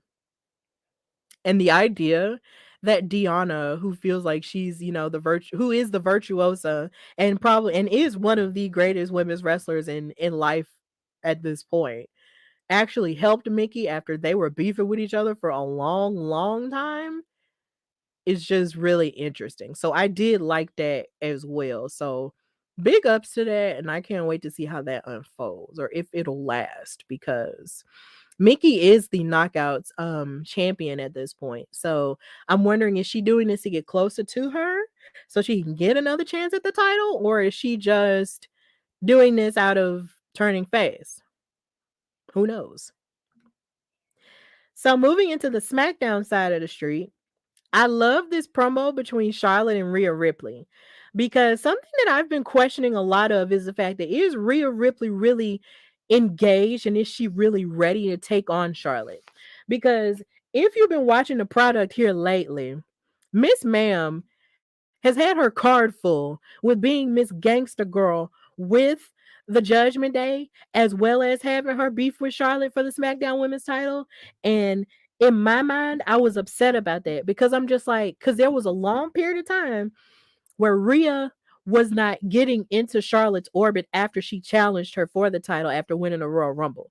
And this was irritating me because I was just like, girl, you so focused on what your boyfriend doing, you can't even focus on your own business. And that's making me upset because it's like I said earlier, you never let a man get in the way of your success. Ever. And I know this isn't real, but I'm just saying from a storyline perspective, you do not let a man get in the way of your success at all. Okay. And yeah, he's doing this and Dominic's antagonizing his daddy or whatever, but he could do that by himself. He doesn't need you for that. You need to lock in and focus on Charlotte, okay? Because you don't want this time at WrestleMania to be like last time at WrestleMania in 2020 when you lost the NXT Women's title to her because you thought you was ready and you wasn't. You don't want to get distracted like that. Not this time. You don't want to be embarrassed because I feel like if Charlotte embarrasses you in California in a few weeks, you ain't going to come back from that. Like, I need for Rhea to focus. And when it came to this promo, she, I guess, kind of showed that she was focused because she was watching Charlotte fight Shotzi on SmackDown, and Charlotte beat her, and she was watching her the whole time, and then she got in the ring and basically said that I'm going to take away the one thing that makes you feel the most important, and that's the SmackDown Women's title. And you could argue that that is true because when Charlotte is champion, you know, when she's not champion, it feels weird. Even though you're glad they're giving somebody else a chance. But then when at the same time, Charlotte just seems like she isn't Charlotte unless she has a title on her around her waist. And that does make her feel like she is the top girl because she's a 14-time champion at this point. And Rhea is right that is something that makes her feel, the most important. But Charlotte got her right together and told her, like, look, it's not just about the titles. Like, I am that girl because I consistently work to get better each and every time I fight. Okay. And whether anybody likes it or not, I'm going to adapt to my circumstances and beat you at WrestleMania. And then she even told her to hush her mouth, which I thought was really interesting and funny from a face perspective. But I also feel like maybe Charlotte was holding something back because she's really used to being a heel and just saying whatever it is that comes to mind that could very well be mean and cut down her opponent. But she can't do that now because she's a face. But then there is a way that you can be honest and mean to somebody while also still maintaining the fact that you're a face. It can be done because I do it all the time. So, so hopefully Charlotte will find a way to do that. But either way, I love this promo, and I hope that Rhea really does get locked in and stop running around being Miss Gang Girl with everybody else because it's just annoying. And I'm gonna need her to lock in and focus and not, be all up in Dominic's face and antagonizing his daddy because it's just annoying. But yeah, and they just annoy me at this point anyway. So that's where I'm at with it. And then speaking of annoying me some more, when Rey Mysterio was out there to address the people about his induction into the Hall of Fame and tell us how he felt, the Judgment Day interrupted that, and Dominic led the charge because, of course, he did. And he was calling him, he basically said that the only Hall of Fame he belongs in is the Deadbeat Dad Hall of Fame. And I was just like, how you gonna call him a deadbeat dad when literally him being on the road and him doing wrestling stuff was how he took care of you when you was wearing Louis Vuitton backstage and wearing all this Givenchy and all this other stuff. Baby, sit down. Like it's just so stupid. And it's like, your daddy was there for you because it's like I said last night. This man fought for custody of you in a ladder match against his best friend who was claiming you as his son. And then he had the audacity to say that he should have been Eddie's son. And I was just like, you are just crazy as hell. Um, you are just crazy as a Bessie bug. I'm tired. Um, and so when they looked like they was for the gang up on Ray, here comes Legado del Fantasma with Santos Escobar leading the charge, saying that he needs to teach him a lesson in respect. And so that led into their match Friday night. And I thought this was cool, and I loved that Zelina Vega was out there as well, fighting and evening up the odds on the women's half of the gang, because Rhea really just be out there sometimes. Like when she be on Raw, or when she used to be on Raw a whole lot, she would just be ganging up and beating up on these men a whole lot. And there was never really a woman out there to even up the odds until it was like Mia Yim at one point. But I'm really glad that Zelina Vega was there. But even in storyline, you could argue that this makes sense because Santos has a healthy respect for Ray because they had that moment where they exchanged masks with each other. There's another part of me that is almost afraid that they sort of defaulted to lumping all of the Latin people together. And that's something that we have discussed on Women's Wrestling Talk before. Like when it came to an episode of WoW, it's like they lumped Leia Makoa, Tiki Chamorro, and the Tonga twins all together because they're all, of Polynesian descent. And as beautiful as that unity is, as wonderful as it is to see that level of unity for people of color, it just makes me wonder, like, does wrestling like just lump all these people together just because they all have that in common? But at the same time, you have to think about, if you are a person of color, if you are black, or if you are brown, there are different levels of even brown that you are. Just because you are all of Hispanic or Latin descent does not mean that you are all from the same place. So it just makes me wonder, like, if that was a form of them just lumping them together because they have that in common. But you could argue the fact that by storyline purposes it does make sense because Santos and Ray have that respect, and everywhere Santos goes, Legado del Fantasma is going to go. So there is that. So they did kind of fix it with that, but it just makes me wonder. But yeah, moving forward with more that I liked about wrestling. I loved seeing Xavier Woods step in for Kofi Kingston, who couldn't participate in the Fatal 5-Way to determine who was going to be the number one contender for the Intercontinental title, which is held by Gunther. Um, I really wanted Xavier to win.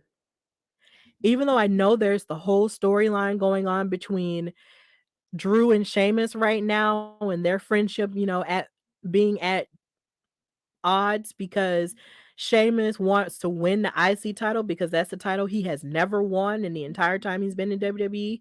And Drew has inserted himself into this knowing that Sheamus really wants the title because Drew feels like everything has to be about him when it comes to WrestleMania.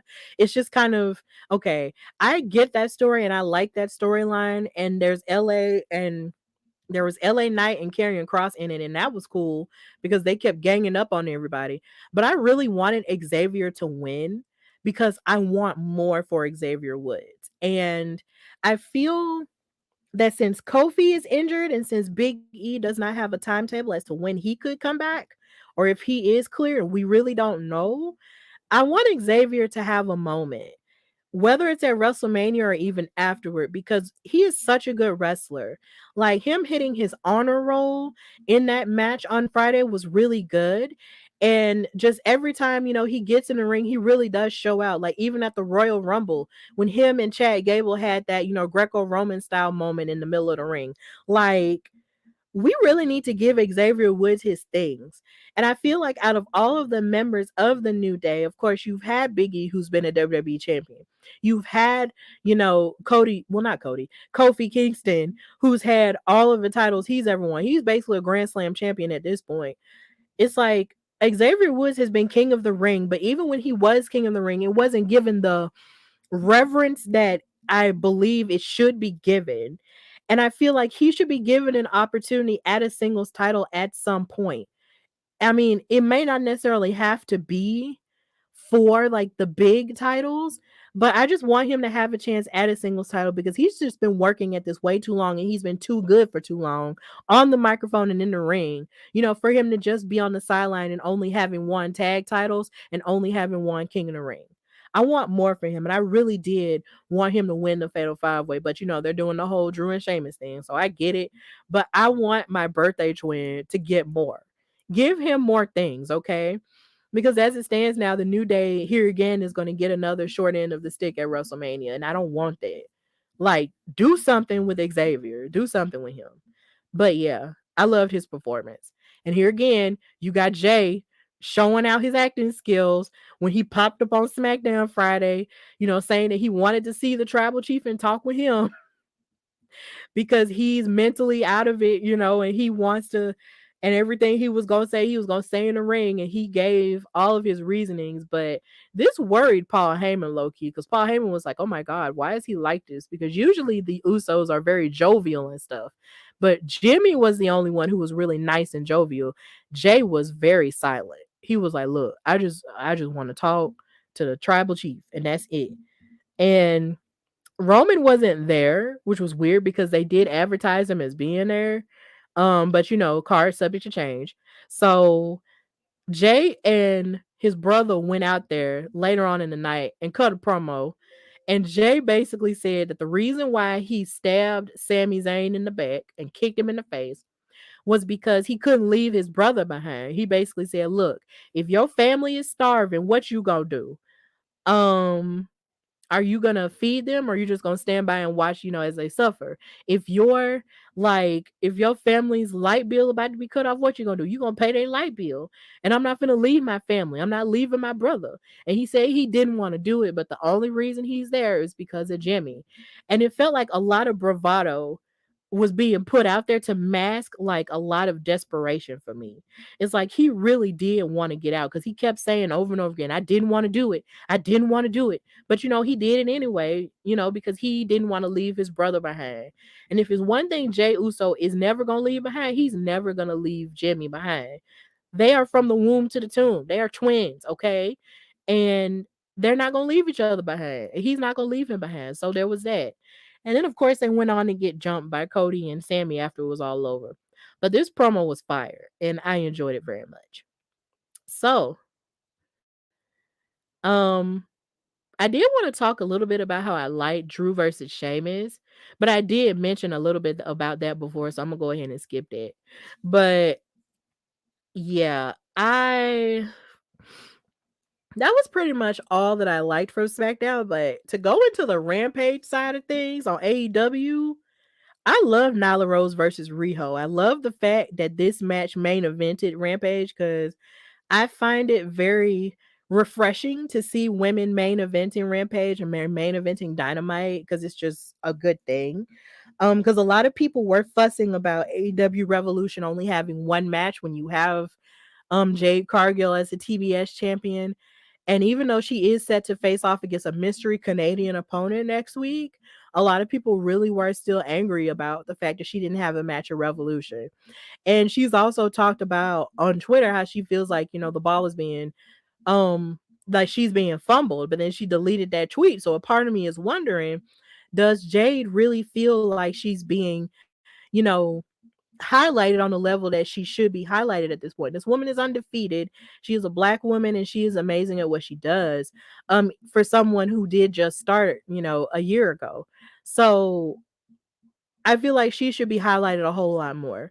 But like I said, I did love that Nyla Rose and Riho did, main event. And I love that they told the story of these two women and how they fought over the AEW World's Women's Tag. I mean, not tag, World Women's title at the beginning of AEW. Yeah, these two women are kind of like the pillars of AEW if you really think about it. They are AEW OGs. And Riho really impressed me when she did give a Northern Light suplex to Nyla Rose, and then Nyla Rose had some high flying action when she hit Riho in the head with a flying knee. So that match was really good, and I hated that Marina Shafir was getting involved. But my thing is, ma'am, you don't have to get involved. Let them fight. But that hip toss that she did hit on Riho when the referee wasn't looking was cool. But Riho wound up winning the match. But after she won here again, she couldn't celebrate because she got attacked. But then after she got attacked by Nyla and Marina, they walked up the ramp and then they met up with the Outcasts. That's Tony Storm, Saraya, aka Paige, and Ruby Soho.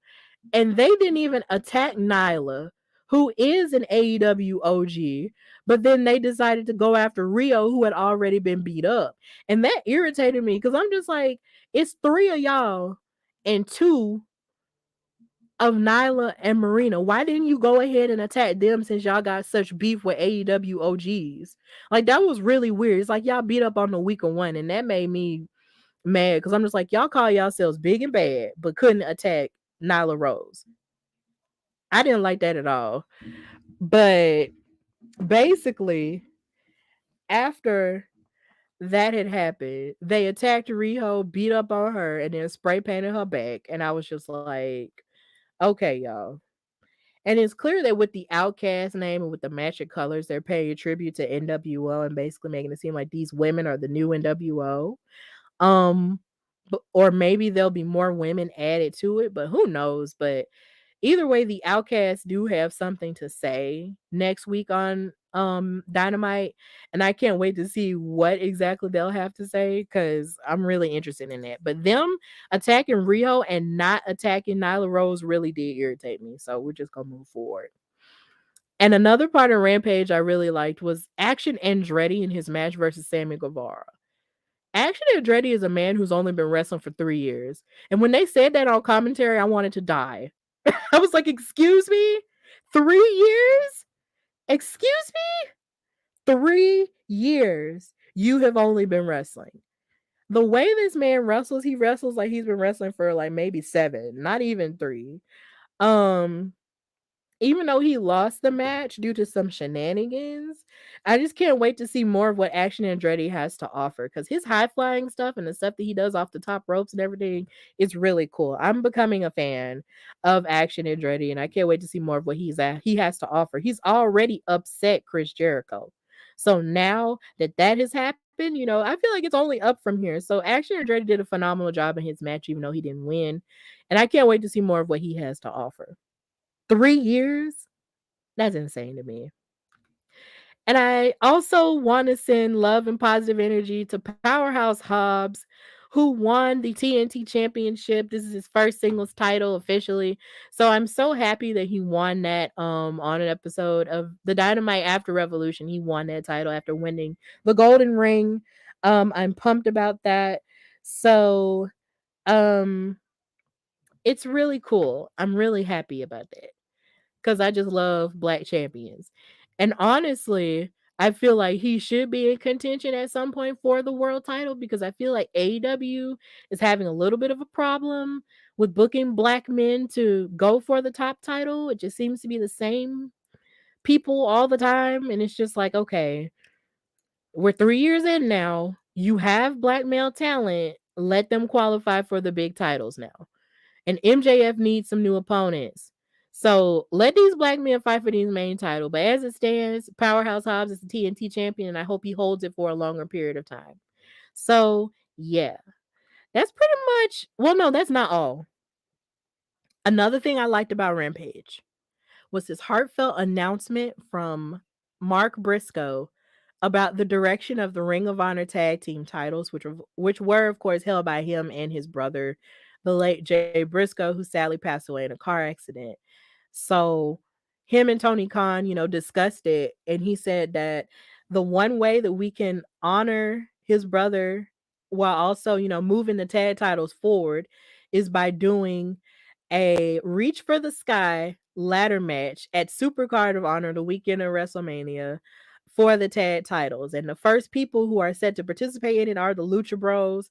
So they did announce that. And this, I just really love seeing um Mark Briscoe on television and him being in good spirits despite what happened. Cause it's like I said, he doesn't owe us anything. He could really be just sitting at home and just relaxing or doing something else. But he comes on TV every week and does what he has to do in terms of wrestling and stuff because he still wants to participate in it, and he is such a good wrestler. Like he's really good. So I just want to send big ups and love for him because it can't be easy at all to start in wrestling with your brother, be tag team champions with your brothers, help build up the Ring of Honor brand and these tag titles with your brother. And now he's no longer here and you have to do it by yourself. But he's still very enthralling on his own. So we're sending love to Mark Briscoe. And I'm excited to see where the tag titles go after this point. I know it really can't be easy, but big love to him. Seriously. And also, the last thing that I loved in wrestling this week was the wild match between Robbie Rocket and Vivian Rivera. They wrestled an amazing match because Vivian Rivera is the woman of 1,000 pins.